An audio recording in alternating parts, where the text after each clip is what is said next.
শপথ গ্রহণের পর নিজের বিধানসভা কেন্দ্রে পা রাখলেন নবনিযুক্ত মন্ত্রী দিবাকর ঘরামি। তাকে স্বাগত জানাতে এদিন সকাল থেকেই উৎসবের চেহারা নেয় রসুলপুর এলাকা। কর্মী সমর্থকদের ঝল নামে ঝাঁকের বাদ দিয়ে আর ফুল মালায় বরণ করে নেওয়া হয় মন্ত্রীকে। শপথ গ্রহণের পর প্রথম নিজের বিধানসভা কেন্দ্রে পা রাখতেই কর্মীদের ভালোবাসা আপ্লুত মন্ত্রী।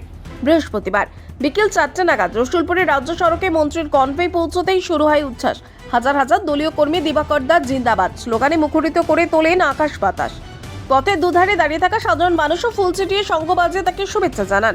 এদিন রসুলপুর থেকে কর্মী সমর্থকেরা বাইক র্যালি করে মন্ত্রীকে সাথে নিয়ে কাকরডাঙ্গা হয়ে সোনামুখী এবং সোনামুখী থেকে নিত্যানন্দপুর মিনি মার্কেটে এসে পৌঁছয়। সেখানে রীতিমতো মঞ্চ করে জাঁকজমকপূর্ণভাবে দলের কর্মী সমর্থকেরা এবং এলাকার সাধারণ মানুষেরা তাকে গলায় ফুলের মালা এবং উত্তরীয় সংবর্ধনা জানান। কর্মীদের উদ্দেশ্যে মন্ত্রী দিবাকর ঘরামি বলেন, আপনাদের ভালোবাসা আশীর্বাদই আজ আমি এই জায়গায় পৌঁছেছি। শপথ নিয়েছি এলাকার উন্নয়ন হবেই আমার প্রথম ও শেষ কাজ।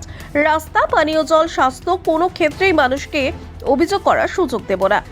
আপনারা পাশে থাকলে আগামী 5 বছর এই বিধানসভা কেন্দ্রে উন্নয়নের ঝড় তুলব। তিনি আরও বলেন, মন্ত্রিত্ব আমার কাছে ক্ষমতা নয়, দায়িত্ব। আর এই দায়িত্ব পালনের শক্তি আমি আপনাদের থেকেই পাই। এত আনন্দ উচ্ছ্বাসের মধ্যেও পরিবারের কথা একবারও তিনি ভোলেননি। তিনি বলেন, পরিবারও প্রথম থেকেই আমার সঙ্গে ছিল। যেহেতু আমি একজন কৃষক পরিবারের সন্তান, তাই কৃষি কাজের পর সব সময়টুকুই দলের জন্য দিয়েছি। দলও আমাকে যোগ্য সম্মান দিয়েছে। শুধু দলীয় কর্মী নয়, সাধারণ মানুষেরও ভীষণ উচ্ছ্বাস। কারণ দীর্ঘ 49 বছর ধরে প্রথমে বামফ্রন্ট, পরে তৃণমূল কংগ্রেস এই সোনামুখীকে বঞ্চিত করে রেখেছে। সোনামুখীকে কোনো মন্ত্রিত্ব দেয়নি, সোনামুখীকে কোনো গুরুত্ব দেয়নি। সোনামুখী ধীরে ধীরে পিছিয়ে গেছে।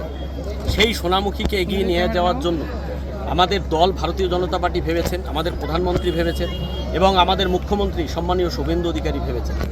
তাই আজকে এই সোনামুখী পিছিয়ে পড়া একটা বিধানসভা এবং প্রত্যন্ত গ্রাম অঞ্চল এই সোনামুখী জুড়ে, সেইখান থেকে একজন বিধায়ক তাকে মন্ত্রিত্বর দায়িত্ব দিয়েছে। তো তার জন্য মানুষের উচ্ছ্বাস, আবেগ থাকবে যে এই সোনামুখী কখনো সম্মান পায়নি। এই সম্মান আমার নয়, এটা সোনামুখীবাসীর সম্মান। ব্যুরো রিপোর্ট, নিউজ বঙ্গ লেখনী।